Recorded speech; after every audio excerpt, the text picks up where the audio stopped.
India and France on Wednesday called for an immediate cessation of hostilities in Ukraine.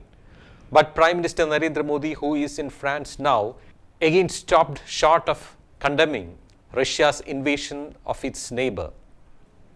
India, which imports much of its military hardware from Russia, has long walked a diplomatic tightrope between the West and Moscow. Notably, India has refused to denounce the latter or vote against it at the United Nations over its actions in Ukraine. PM Modi and French President Emmanuel Macron the other day said in a joint statement after they met in Paris for talks and a working dinner that France and India expressed their deep concern over the humanitarian crisis and the ongoing conflict in Ukraine. Both countries unequivocally condemned the fact that civilians have been killed in Ukraine and called for an immediate cessation of hostilities in order for the two sides to come together to promote dialogue and diplomacy and to put an immediate end to the suffering of the people. However, only France condemned Russian forces' illegal and unjustified aggression against Ukraine.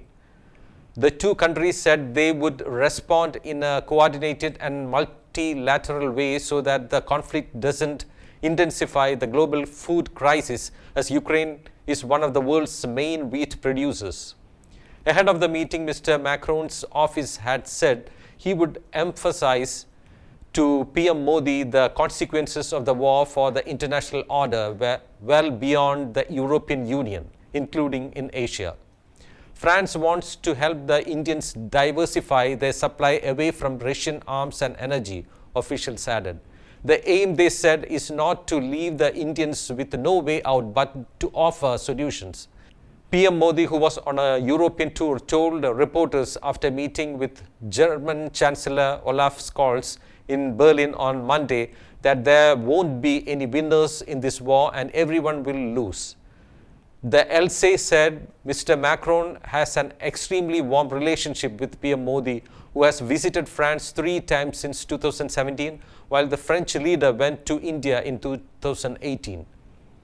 PM Modi invited Mr. Macron to visit India again to deepen cooperation on defense technology and the transition to clean energy.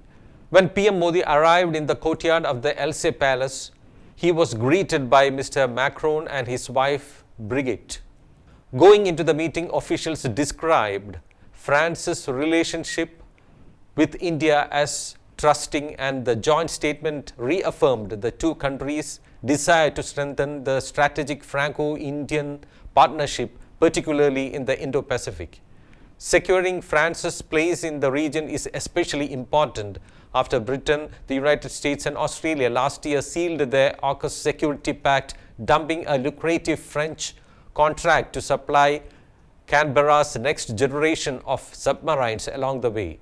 India has bought dozens of French Rafale fighter jets and 6 submarines and cooperates with Paris on civil nuclear projects.